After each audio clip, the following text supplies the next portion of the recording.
कहते हैं आषाढ़ शुक्ल पक्ष की एकादशी के दिन, जिसको कि देवशयनी एकादशी कहा जाता है, भगवान विष्णु जी क्षीर सागर में योग निद्रा में चले जाते हैं।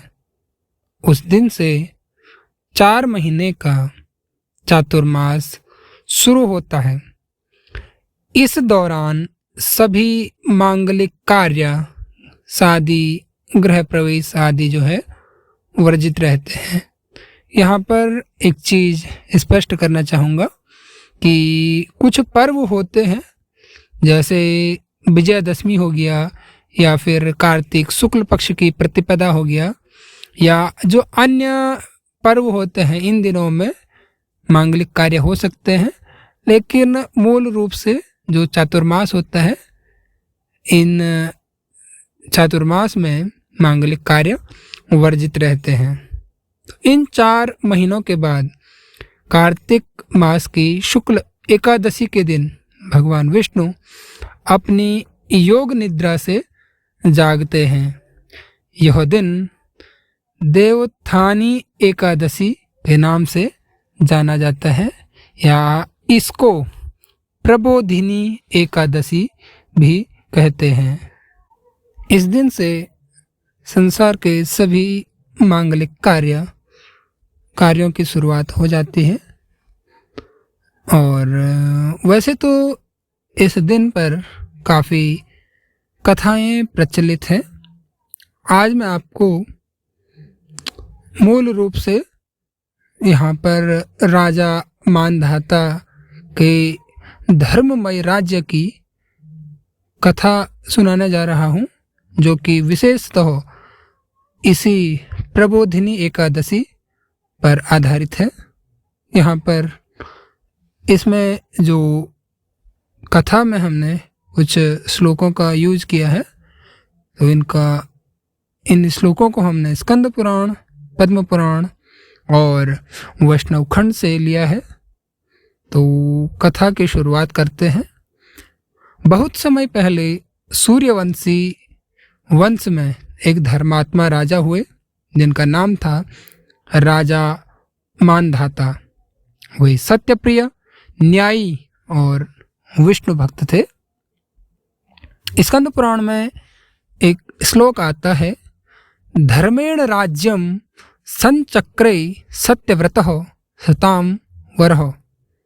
अर्थात राजा मानधाता ने धर्म और सत्य के बल पर ही अपना राज्य चलाया। राज्य में सुख, समृद्धि और शांति थी। देवता भी उनके यश का गुणगान करते थे।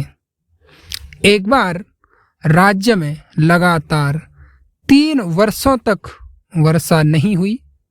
धरती सूख गई, अन्न का अभाव हो गया, जनजीवन संकट में पड़ गया।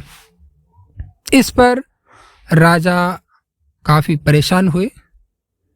तो उन्होंने जो है ऋषियों से कहा, अकार्यम न कृतम मया धर्मो न मया परित्यक्तः ततोपि मे राज्ये दुखम किमेद ब्रूहि मे मुनि।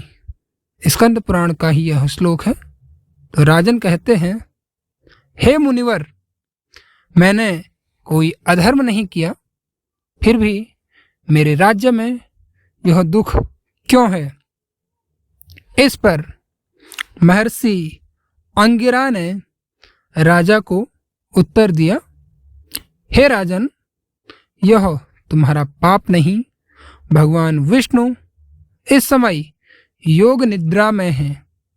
जब तक वे जागेंगे नहीं, सृष्टि की गति मंद रहेगी।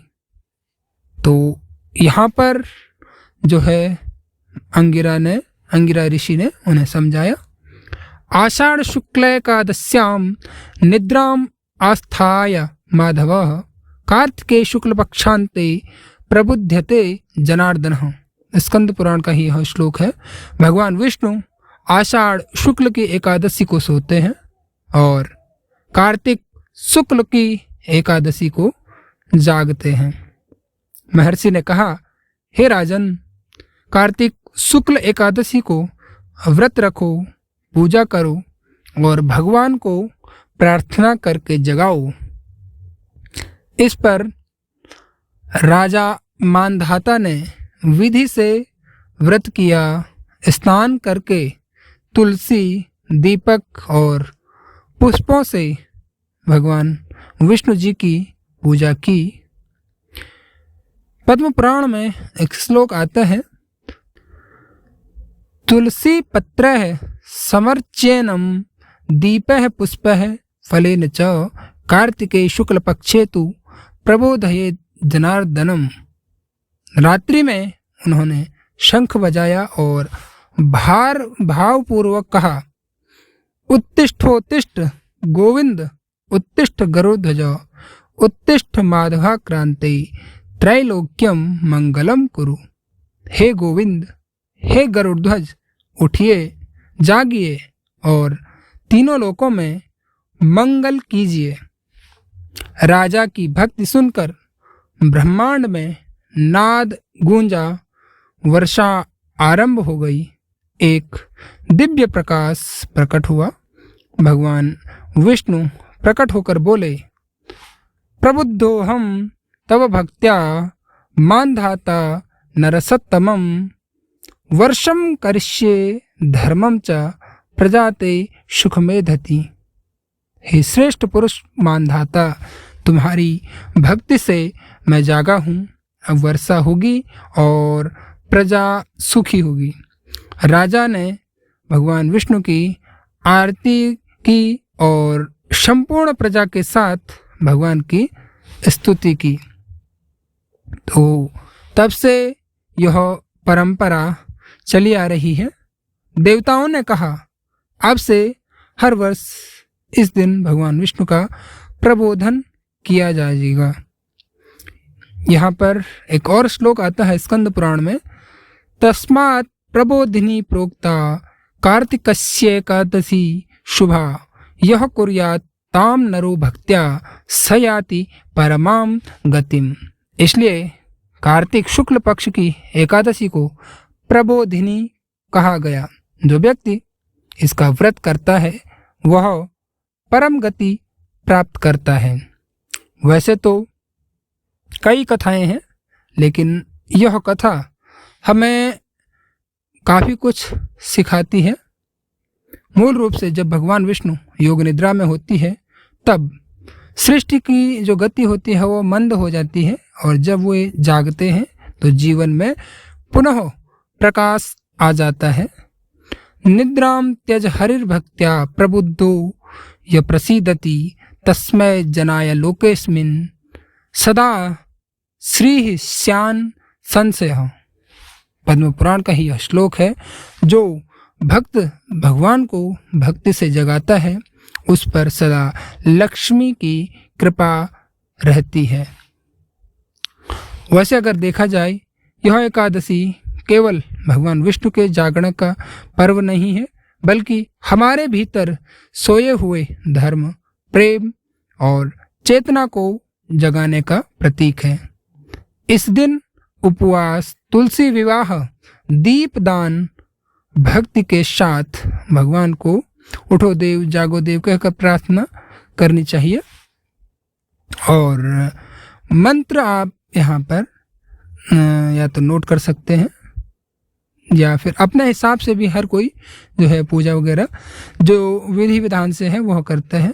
एक मंत्र यहाँ पर दिया गया है, उठो देव जागो देव, तुलसी दल से पूजो देव, 4 मास सोए रहे, अब जागो देव, अब जागो देव। कई लोग इस प्रकार से कीर्तन करते हैं और भगवान विष्णु को यहाँ पे भजन करते हैं प्रबोधिनी एकादशी के दिन। तो यह थी राजा मानधाता के राज्य की कहानी, जिन्हों की एक जो धर्ममय राजा हुए हैं।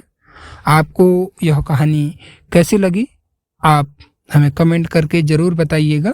अगर आपको कहानी अच्छी लगी तो आप जो है अपनी राय हमें कमेंट में बता सकते हैं। हम आपको इसी प्रकार की कहानियाँ और भी लेके आते रहेंगे। तब तक के लिए धन्यवाद।